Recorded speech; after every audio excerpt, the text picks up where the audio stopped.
Bonjour.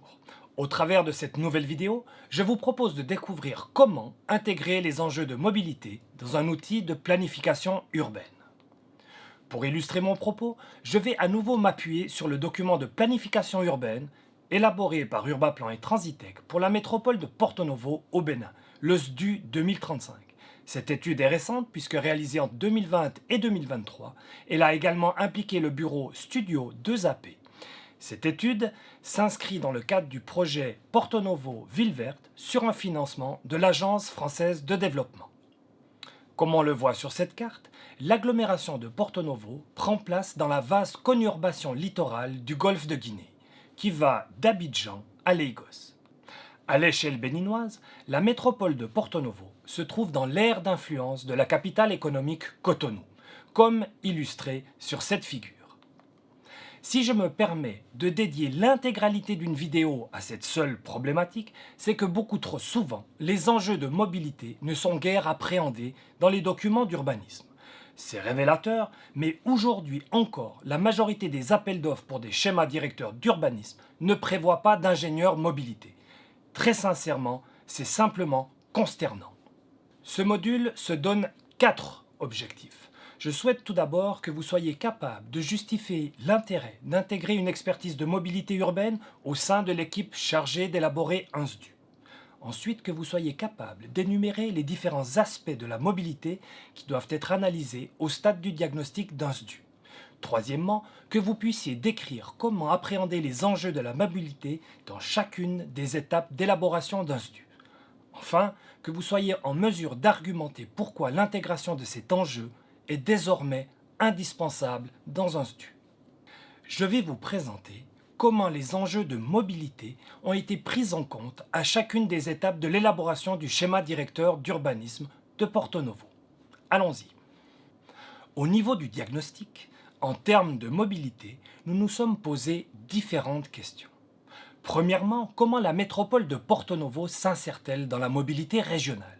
Cette question est importante car elle permet de mieux comprendre le dynamisme d'une métropole, notamment en termes économiques. Est-elle une métropole carrefour? Est-elle une métropole marginalisée? Ce sont des éléments de compréhension déterminants.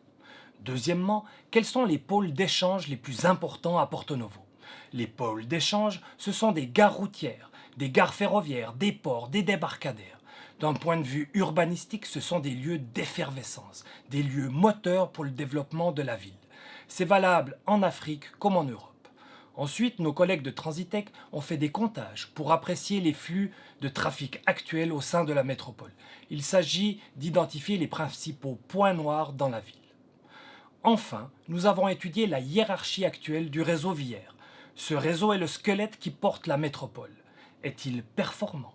Est-il bien équilibré? Ce sont des éléments à maîtriser si l'on souhaite comprendre une métropole.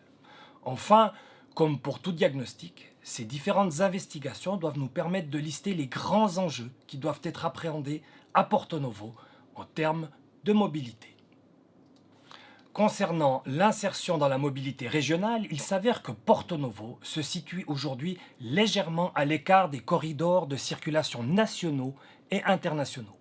Le corridor Abidjan-Lagos passe au sud de Porto Novo, alors que les axes qui desservent Cotonou et les pays du nord du Bénin, à savoir le Burkina et le Niger, passent donc plus à l'ouest de Porto Novo, ce qui fait que la ville est légèrement à l'écart de ces grands réseaux. Cependant, comme nous allons le voir sur la planche suivante, Porto Novo reste une importante ville carrefour, qui joue un rôle structurant pour l'ensemble de la partie orientale du pays et notamment de l'arrière-pays de l'Ouémé. Commençons par rappeler le positionnement singulier de Porto Novo, qui est entouré d'eau et de bas-fonds. Porto Novo est la commune centre d'une vaste conurbation qui intègre plusieurs communes au nord de la ville, à savoir Akromisrete, Avrancu et Adjara. En termes d'infrastructure, Porto Novo est traversé par la RNI 1 qui traverse donc la ville et qui part vers le nord, vers Kétou, et qui offre une autre liaison avec le Nigeria plus au nord. Une autre route nationale traverse Porto Novo, passe par Adjara, Avrancu et offre également une autre liaison avec le Nigeria.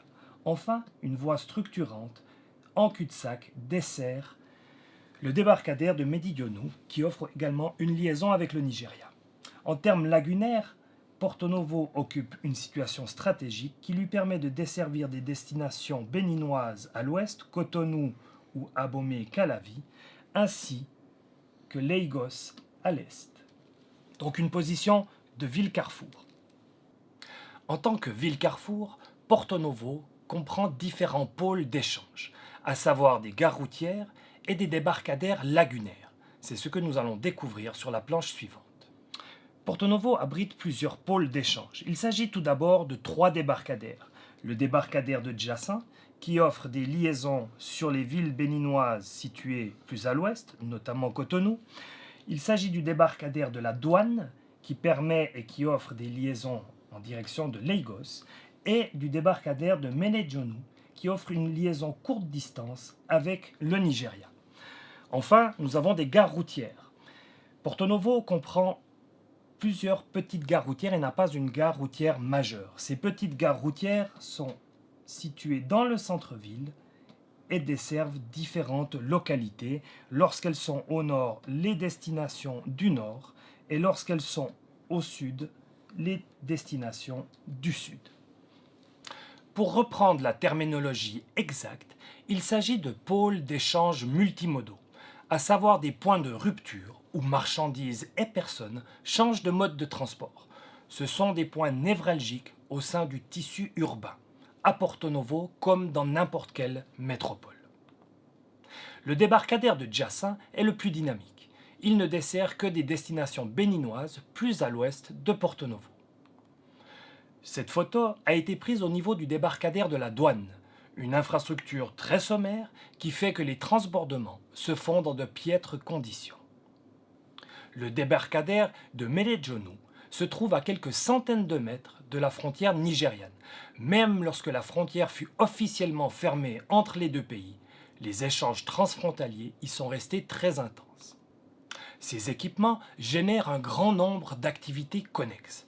On y dénombre des transporteurs, des porteurs, des rabatteurs, des restaurateurs, des marchands, ainsi que des personnes qui vous proposent de faire du change, d'entreposer vos bagages. Enfin, différentes administrations y sont également présentes. La douane, la police municipale, le syndicat des transporteurs, etc. L'activité induite par le débarcadère de la douane est très dynamique et anime toute la vie de quartier. C'est donc une polarité émergente de la métropole.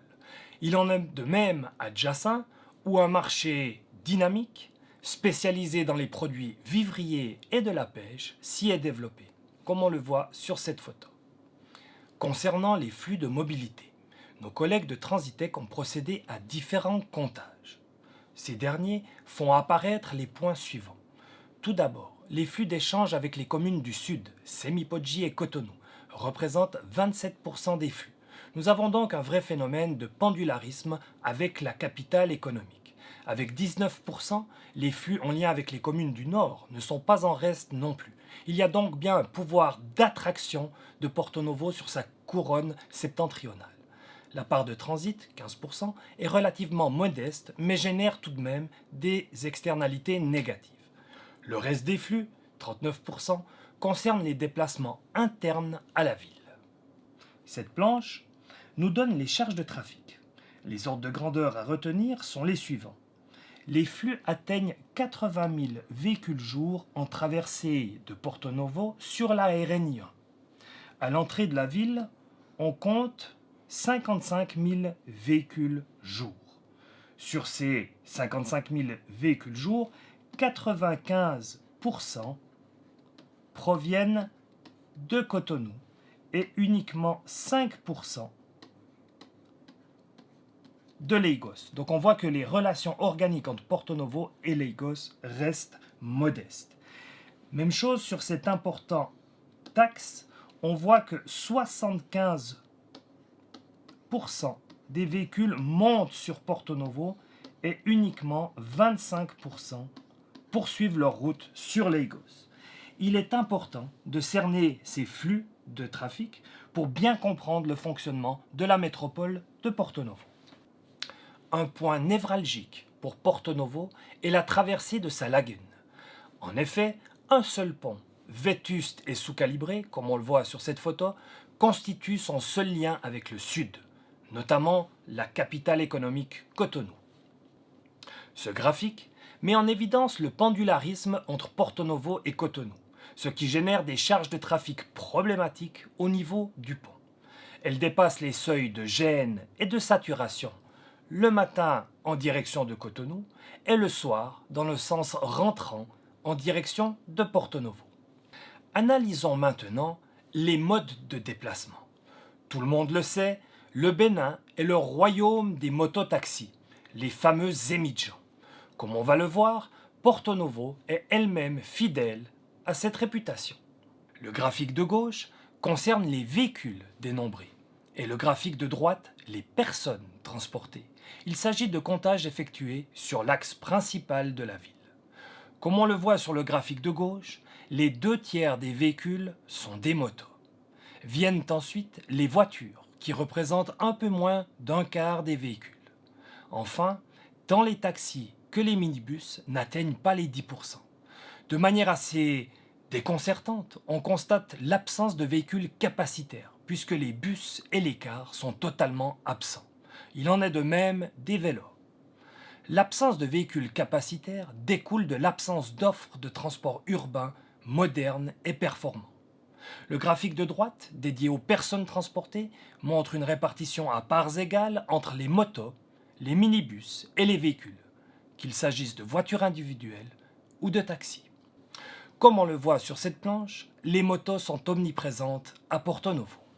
Par contre, on ne doit pas perdre de vue que le principal mode de déplacement reste la marche à pied. Or, les conditions de déambulation à Porto Novo sont vraiment déplorables pour les piétons. Ces deux graphiques mettent en lumière de profondes iniquités en termes d'aménagement de voirie. Ainsi, les piétons représentent 70% des déplacements, alors que seuls 14% de l'espace viaire leur est réservé. A l'inverse, les voitures ne transportent que 9% des personnes, mais bénéficient de 62% de l'espace viaire. C'est pour le moins inégalitaire, et il est légitime aujourd'hui de questionner cette manière d'aménager les voiries. Cette photo illustre la faible place dévolue aux piétons. Sur une emprise de 30 mètres de façade à façade, nous constatons que les piétons disposent au mieux de 2 mètres. Le reste de l'emprise est squatté, utilisé par les engins motorisés, alors que les accotements sont squattés par le commerce informel qui déborde des boutiques. Donc, la part dévolue à la déambulation piétonne est particulièrement congrue. Cette photo, prise à un autre endroit, permet de tirer le même constat. Les piétons, qui représentent tout de même 70% des déplacements à Porto Novo, ne sont guère pris en compte dans les aménagements de voirie. Au cours du diagnostic du SDU, une autre tâche importante est d'analyser la hiérarchie du réseau viaire de la métropole, afin d'apprécier si elle est correctement établie et si elle permet à la ville d'être performante et compétitive. On retient généralement 3 niveaux de hiérarchie. Le réseau primaire, tout d'abord. Il a pour fonction d'assurer des échanges fluides entre les différents secteurs de la métropole, ainsi qu'entre la métropole et le territoire qui l'entoure. Le réseau secondaire, il a pour fonction d'assurer des échanges, notamment entre les différents quartiers de la métropole. Enfin, le réseau tertiaire, il a pour fonction de desservir toutes les habitations et toutes les activités. À chaque niveau de hiérarchie doit correspondre un type et un niveau d'aménagement physique. Concernant le réseau primaire, il faut souligner que le gouvernement béninois a consenti d'importants financements. La RN1, véritable colonne vertébrale de l'OME, traverse Porto Novo du nord au sud avec un calibrage en 2x2 voies, comme on le voit ici sur la photo. Des rocades sont également en cours d'aménagement. On peut cependant déplorer que ces aménagements ne prennent guère en compte les transports collectifs et la mobilité active, notamment la marche à pied. Concernant le réseau secondaire, relevons que plusieurs tronçons ont été pavés dans le centre-ville. Cette technique constructive à haute intensité de main-d'œuvre est particulièrement bien maîtrisée au Bénin. Par contre, lorsqu'on s'éloigne du centre-ville, l'état des voies secondaires se détériore. Elles ne sont plus revêtues et n'offrent pas de bonnes conditions de roulement. Enfin, le réseau tertiaire est exclusivement en terre. Il permet de desservir chaque habitation ou chaque activité. Dans les zones périphériques, il n'est généralement emprunté que par des motos, les taxis n'étant guère disposés à s'y aventurer. J'ai donc passé en revue les différents aspects qui avaient été analysés lors du diagnostic du SDU de Porto Novo. Pour mémoire, il s'agissait tout d'abord de l'insertion dans la mobilité régionale, des pôles d'échange, des flux de trafic, des modes de déplacement et enfin de la hiérarchie actuelle du réseau viaire. Vous constaterez donc qu'un schéma directeur d'urbanisme en phase diagnostique porte impérativement une attention importante aux questions de mobilité. Sur cette base, quels sont les enjeux de mobilité que nous avons décidé de retenir pour la suite de l'étude? Je vais vous le montrer au travers de la planche suivante. Les enjeux de mobilité à Porto Novo que nous avons portés pour la suite de l'étude sont au nombre de 5. Tout d'abord, le pont. Sa capacité est bientôt à saturation et il convient de décider si ce pont sera dédoublé ici ou sur un autre endroit. Cela va conditionner le développement spatial de la ville. Deuxièmement, il s'agit de prolonger les voies actuellement asphaltées et qui se limitent au périmètre de la commune. Troisièmement, il faudra veiller à prolonger la rocade actuelle et la boucler sur le petit bouclier de protection qui se trouve ici. Enfin, va se poser la question de la desserte de toute la couronne périphérique. Il s'agit d'un enjeu sur le moyen long terme. Enfin, les gares routières et les débarcadères devront être améliorées. Leurs conditions de transbordement sont actuellement fort déplorables et c'est un frein au développement économique de la ville. Voilà pour les enjeux.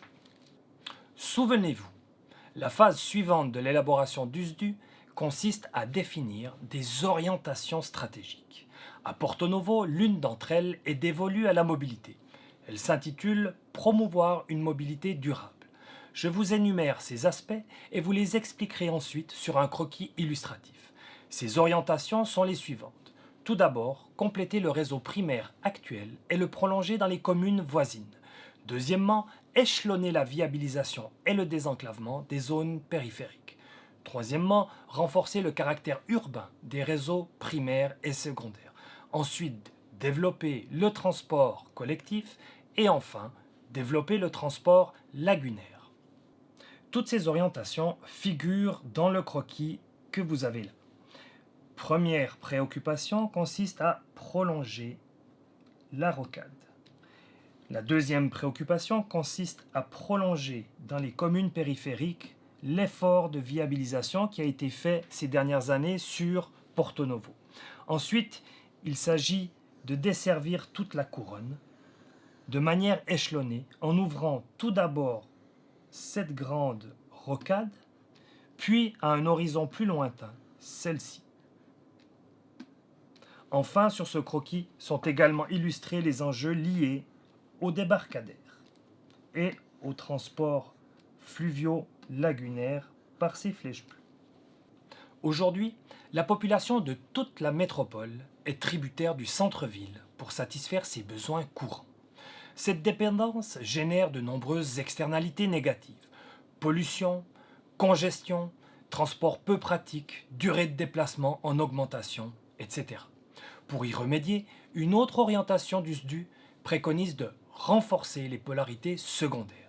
Une telle mesure permettra de réduire la dépendance vis-à-vis du centre-ville, de diminuer le nombre de trajets quotidiens et les distances parcourues, de permettre au plus grand nombre d'accéder à des services urbains de proximité, de dynamiser la vie de quartier et enfin de favoriser la densification de l'habitat et de contrecarrer l'étalement urbain. Les polarités sur cette planche sont décrites au travers de disques. Ce qu'on constate, c'est que les facteurs à l'origine de l'émergence de ces centralités sont liés à la mobilité. Les emplacements stratégiques à la croisée de voies importantes pour des centralités comme celle-ci, comme celle-ci, ou comme celle-ci, ou des points de rupture de charge de transport, comme les débarcadères, pour cette centralité et cette centralité, ou une gare routière émergente, comme le pôle de Wando pour cette centralité. Donc on voit très clairement le lien entre enjeux de mobilité et émergence de centralité secondaire qui permet de concrétiser la vision d'une ville polycentrique. Sur la planche de la page suivante, qui synthétise les orientations et qui préfigure en quelque sorte le futur schéma directeur d'urbanisme, on voit que les enjeux de mobilité sont très présents. Sur cette très belle planche de synthèse des orientations stratégiques du SDU de Porto Novo, les grands boulevards que je vous ai évoqués sont mis en évidence, ainsi que les centralités secondaires dont la localisation et le dynamisme sont presque toujours liés à la mobilité. L'étape suivante consiste à établir le dit schéma directeur d'urbanisme. À Porto Novo, les différentes affectations du SDU sont très précisément délimitées, car ce document d'urbanisme a une portée réglementaire. 2 affectations résultent des réflexions que je vous ai présentées, les boulevards urbains et les polarités secondaires. De ce fait, le règlement d'urbanisme prévoit des dispositions spécifiques pour ces zones, notamment en matière de densification, verticale comme horizontale, de mixité fonctionnelle et de qualité des aménagements des espaces publics. Sur la planche du SDU 2035, ces 2 zones sont en orange. Des linéaires pour les boulevards urbains et des superficies pour les polarités d'agglomération. On dénombre pour mémoire 1, 2, 3 et 4 centralités majeures liées à des enjeux de mobilité. On constate également que les linéaires de boulevards urbains sont nombreux. Ces boulevards bénéficieront de dispositions particulières dans le règlement d'urbanisme, notamment pour permettre une densification verticale le long de ces axes. Enfin, comme nous avions la chance de compter des ingénieurs mobilité de Transitec, nous avons complété la carte du SDU avec la carte de ce que devrait être la hiérarchie fonctionnelle du réseau viaire à l'horizon 2035. Cette carte doit garantir que le réseau de voirie se développe en cohérence avec les orientations du développement spatial de la métropole. Il s'agit d'une initiative propre de nos 2 bureaux, car cette production ne figurait pas dans notre cahier des charges. Cette carte doit garantir que le réseau viaire se développe en cohérence avec les orientations du développement spatial de la métropole. Elle donne des orientations précises sur où les investissements étatiques doivent être consentis pour assurer un réseau cohérent. Par ailleurs, il est communément admis que sur le réseau de niveau supérieur, des transports collectifs en site propre devraient être privilégiés. Voilà pour l'étape du SDU. Après cette présentation, je vais me limiter à 3 enseignements. Tout d'abord, pour l'élaboration d'un SDU, il est indispensable de mobiliser une expertise mobilité de haut niveau. Ensuite, à chacune des étapes d'élaboration d'un SDU, des enjeux de mobilité doivent être analysés car ils déterminent le devenir de la métropole. Enfin, urbanisme et mobilité doivent toujours être appréhendés de manière articulée. Je vais essayer de graver cela dans vos mémoires au travers de la figure suivante. Sur cette figure, nous avons 2 grandes familles de documents de planification. En bleu, les documents de planification urbaine et en orange, les documents de planification de la mobilité, sur le côté droite. Dans ces 2 familles de documents, nous avons des documents stratégiques. Le schéma directeur d'urbanisme que je vous ai présenté pour la planification urbaine et le plan de mobilité urbaine soutenable pour la mobilité. Ensuite, ces documents sont déclinés avec des documents plus opérationnels, plus réglementaires, plus contraignants, comme le plan d'urbanisme de détail en urbanisme ou des documents plus techniques liés au stationnement, au transport public du côté de la mobilité. Ce qu'il est important, c'est que ces documents s'alimentent mutuellement, que les équipes en charge de ces documents dialoguent les unes avec les autres et que ces documents s'imbriquent de manière articulée les uns aux autres. C'est une clé du succès de la planification des métropoles africaines de demain. Comme on l'a vu, La mobilité urbaine façonne la métropole de demain. Réciproquement, la forme de la métropole de demain déterminera les besoins en mobilité. En guise de conclusion, retenez qu'il est impardonnable de dissocier urbanisme et mobilité urbaine. Pensez-y. À très bientôt.